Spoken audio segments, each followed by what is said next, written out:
And I guarantee so many people that are listening or gone through disease, like, oh God, I can't wait to be there. And you can be will. there. Oh my gosh, you so will. Don't, if I could encourage someone, don't give up. Like, had I thrown the towel in some of those rough days, I wouldn't be on this side of the beautiful story. And, you know, he promises to work whatever you're going through right now for your good, even though it doesn't look good.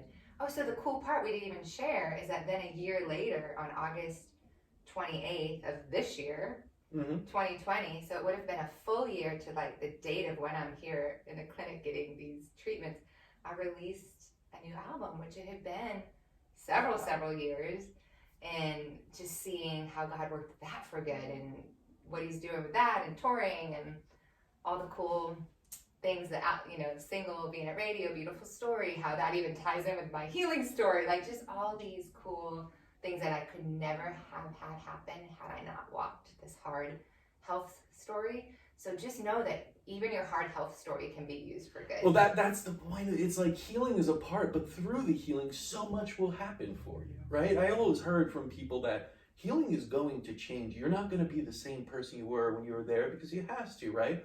But on top of that, you're going to see so many things come into clarity when you're healed. And we mean real healing. We are talking about spirit. Yeah. That's real healing. Because I know too many times in medicine, healing is lack of symptoms. Yeah, here we worked on my symptoms, but we worked on, what do you call it, the emotional technique? Yeah, neuroemotional technique. We worked on like heart healing. We psychological states, everything. Yeah, and I thought I was good. Actually, part of my job in my previous season was bringing people through inner heart healing. Like, I knew how to do that on my heart. Is there rejection? Is there abandonment? You know what I mean? Like, I knew how to walk myself through some of that. But here, I loved how it was married with the physical symptom, and where your body was like, your liver is holding on to rejection. What happened at 25 that could have caused that? I'm like, oh my gosh, how did you know that? You know what I mean? Yep. And I think that's the beautiful thing of healing here is it's mind, body, soul, spirit. It's all of it, and we need all of it. Absolutely. And there's a big difference again between healing and just treatment or management of symptoms, because in healing, symptoms will go away on their own, but you're getting the body back into a state where it can handle that.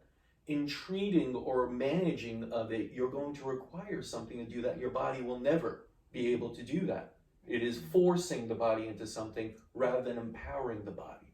Yeah. And through that healing state, you're not just empowering the body, mind and spirit also. Yeah. And that's where this beautiful creativity I've learned come from. And the ability to create something after you've been healed, like you did with this amazing album, is something that I feel everyone that goes through healing, maybe they won't create an album, but I heard not be singers, but something else. They created a business, they found a new passion, they started to travel more and found connectedness in it. So healing is an incredible thing. Do you have any tips for people going through it of either ways to keep faith or just little things you did to improve your state, such as, I know the essential oils are big for you. Yeah, I love them. But any practices there that you were doing that people can maybe say, okay, I want to look into that? Yeah, I think the biggest thing was staying true to my belief system, even through the hard days.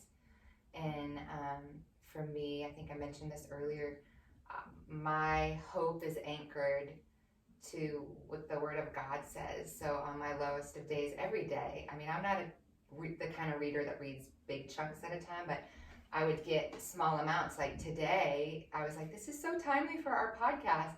I opened up to a song and it just said, God rewrote the text of your life when he opened the book. Well, no, God rewrote the text of my life when I opened the book of my heart to his eyes. And I thought, how fitting is that a year and a half later, just to see I anchored my hope that he was going to write a beautiful story out of this. So I would daily find a verse, or maybe for someone it's an inspirational quote, or a book that they cling to, or something, a devotional. I love, in that hard season, I found books that weren't like 20 million steps to be your best you know. I needed like facts. I needed things that were going to hit my heart quick and hard. Songs, music, maybe music plays a role in your life. I would find music that inspired me. There's one song in particular I would listen to here that I think would encourage someone. It says, Waymaker, miracle worker, promise keeper, that is who you are. And I believed that my miracle was going to come. So I started listening to lyrics that spoke of that. He's the waymaker, he's a miracle worker. So lyrics, essential oils, connecting as much as I could with people through Marco Polos and FaceTimes and that kind of thing. And I think dreaming as well. Like I felt a lot of permission as I was healing to dream again. And what are the things that maybe I gave up on or thought, oh, I'm the sick girl, that's never going to happen. Or just, I think we have to be careful when you walk through chronic illness not to buy into some lies. You're never going to be whole again. No one's ever going to want to be with you. Like those are just tactics of evil force and enemy, or however you want to phrase it, to try to get you down. No, the reality is this isn't the end of the story, and there's more coming. And so I had to make sure I was renewing my mind with the right thoughts and truth. And so I would really encourage people with chronic illness to watch what they're dwelling on. Watch your thought life. Renew your mind daily. Think of things that are praiseworthy and pure and lovely. And that's going to shift your mind, which is going to shift your heart, which is going to shift your perspective. And man, when you're not feeling it, perspective is like one of the hardest things, because you just think this is how it's going to be forever. I remember that.